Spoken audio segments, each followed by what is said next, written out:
The great Dean Obeidallah is with us, my SiriusXM colleague, channel 127 on SiriusXM, the Progress Channel, 6 to 9 p.m. Eastern Time every weekday. Columnist for CNN.com, contributor to the New Republic. His Substack is The Dean's Report, and it's free. If you don't subscribe to it, you need to get over to Substack right now and just plug in Dean's Report. DeanARadio.com or DeanObeidallah.substack.com, his websites, and at Dean Obeidallah, of course, on Twitter. Dean, welcome back to the program. I loved your Substack newsletter titled "Trump welcoming the J6 Awards Gala to his country club is what treason looks like." Lay out your argument for us. Sure. Well, next week on September 5th, Donald Trump is welcoming to his country club in New Jersey the J6 Awards Gala. That's what it's called. It's not like a normal fundraisers.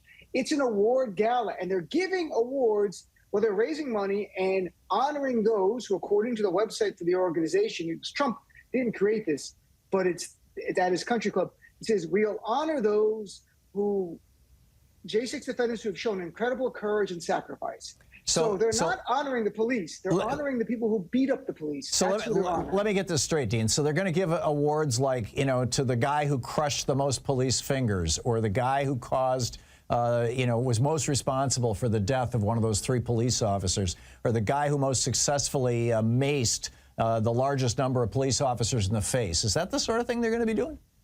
Well, we don't know, but it sounds, look, what we do know for sure is, according to the website, they're going to honor and celebrate the 20 defendants who contributed to the song Justice for All. Now, that Justice for All song Donald Trump plays before his rallies often. And Donald Trump lent his voice to that song. And I looked it up. I mean, Washington Post was able to identify some of the people who sang that song.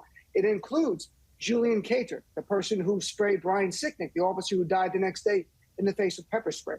Other people who were part of these singers who are being honored, including those who brutally beat up police officers, brutally, or broke in through the windows, one of the first people to break through the windows. And the wife of the woman actually organizing all of this, her husband is a former sheriff's officer. He's in jail. His name is Ronald Colton McAbee. He, according to the pleadings, and I went back and looked at what the DOJ said about him, he was convicted of assaulting police officers. He actually held a police officer down so other January 6 terrorists could beat him up. That's how bad these people are. That's who Trump allowed to have an event. And by the way, according to the website, Rudy Giuliani and Peter Navarro are speaking at it. Donald Trump was invited. Trump spoke at a similar event a year ago to little fanfare. The media ignores this stuff for whatever reason. I guess because normalizing Trump is good for the bottom line of corporate media. Yeah. But January 6th was an act of domestic terrorism, Tom. We've talked about it before. That's what the Department of Justice has said. That's not me saying it. Donald Trump is honoring the terrorists who attacked our Capitol on his behalf to end our democracy and keep him in power. To me, it makes my blood boil. This, while not treason under federal law, this is treasonous in every sense of how we understand it. He is giving aid and comfort to terrorists on U.S. soil. Donald Trump should be in a prison cell with these other defendants. They were all in jail, the one they're honoring. All of them are in prison. Most of them are beating up police officers. Wow. Wow. And then, exactly. and then he goes to Arlington and spits on the graves of our soldiers. You know, the worst part, that story, there's more coming out every minute. As you're on air and more is developing. So, New York Times reported one of the graves that he highlighted Donald Trump. That family did not give at all permission to him. Then we also find out, one of the most troubling things is they roughed up, Trump's henchmen roughed up a female worker at Arlington National Cemetery. We know now her gender is a woman. She did an incident report. Tom, why didn't she do a police report? Because she was, or press charges. She was afraid of retribution by Trump or his supporters. And we've talked about this. Trump's brown shirts are out there. Trump is going to become more desperate. Every poll that shows him losing today, 2 new polls, USA Today and Reuters, shows him down by 4 and 5. We're going to see a level of ginning up anger and violence that we've never been through in the modern era. It'll be worse than after 2020 election, if my prediction is correct. This is what fascists do. This is what the brown shirts and black shirts did in Germany and Italy, before Hitler and Mussolini seized power. I mean, this is what fascists do. Did you see what they did in Arizona yesterday? What probably. I see. So I read everything. There is a grand jury that is preparing to indict a group of the fake electors, and one of the prosecutors petitioned the court to put a gag order on the lawyers, the defense lawyers for the fake electors, because he asserted that they were preparing to dox the jury, to publish the names of the grand jurors, which is a crime, right? It's against the law. Yep. And sure enough, last night, one of the lawyers, one of the defense lawyers, filed a motion in court, in an open motion, a motion that was immediately published on the court's website, and anybody can read, that lists the names of every single one of the grand jurors. What the hell is going on here, Dean? And look, it's all intertwined to what we began the conversation with, Tom. Donald Trump celebrating the January 6th terrorists at rally after rally, calling them patriots, making it clear a few weeks ago in Chicago that his pardon includes absolutely those who assaulted the officers, saying the judicial system's unfair. And the promise of pardon, it's all about normalizing violence on his behalf. It's also about incentivizing violence, saying, if you commit violence for me, and if I win, I will pardon you. And I had Ruth Ben-Ghiat on my show. We've talked about this, authoritarian expert. It's not in a vacuum. He is following the fascist playbook. I don't know if he's read things about it or he instinctively understands it, but he gets it. So this event next week at the Country Club is completely part and parcel of ushering in violence and fascism into our country. And Tom, he's going to become, I'm telling you, I want everyone to be ready for, I don't tell you this to scare you, but so that you're aware and ready. He's going to become more and more dangerous between now and November. Yeah. He's going to go to jail for the rest of his life. He knows that's losing the election is second.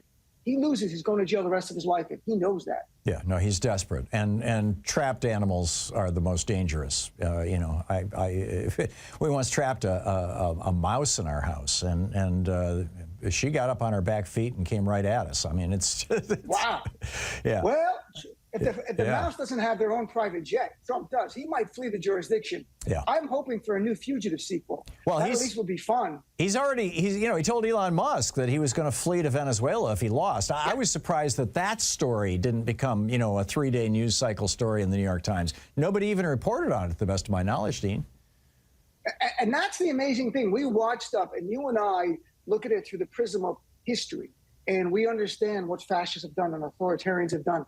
Corporate media, they're all obsessed with the Arlington National Cemetery story, and I get it. It's developing.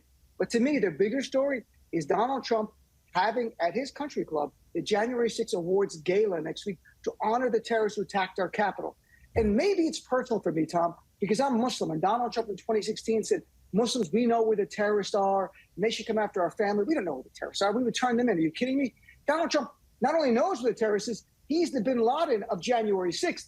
And now on U.S. soil, he's honoring his al-Qaeda, his supporters who attempted our attack on our Capitol. Yeah. It's beyond the pale. I can't believe where we are as a nation, but we're going to win. I feel good about we're going to win. I still can't believe how he's been normalized by corporate media to make money, and the Republican Party embrace this monster. Yeah, no, it's nuts. And the other thing that's amazing about all this is you mentioned making money. How his daughter-in-law is now running the RNC, and they're taking all these contributions and just shoveling that money into Donald Trump's pockets. I mean, the grift just never stops with this guy. And that's one of the traits of autocratic leaders and dictators. They personally profit. They take money from the Treasury. Right, that's all they are. So this guy has checked every box. Like, it's not hard.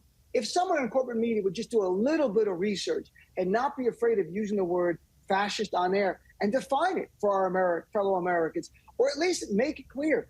Trump is the enemy of democracy. He's the enemy of this democratic republic. He already is happy he ended self-determination for women by overturning Roe v. Wade. He'd like to end the self-determination for the rest of us if he could. That's what we're dealing with. And that's part and part. The GOP is embracing that. So we can't give a pass. This GOP, this version, Tom, is an autocratic movement. It is a fascist movement. They've embraced violence to acquire and retain political power. It's one of the telltale signs of the fascist movement. Amen. Dean Obeidallah, you can hear him on Sirius XM, channel 127, the Progress channel, the Progressive channel, every night from 6 to 9 p.m. Eastern Time, 3 to 6 p.m. Pacific Time. Dean, so appreciate you dropping by. Thank you so much. Thanks, my friend. Yeah, good talking with you. We'll be right back, 45 minutes past the hour. You're listening to Thom Hartmann. Visit ThomHartmann.com for audio and video archive. It's talk media for the sane among us. Yes, we are still here and still talking. I'll be back with your calls right after this.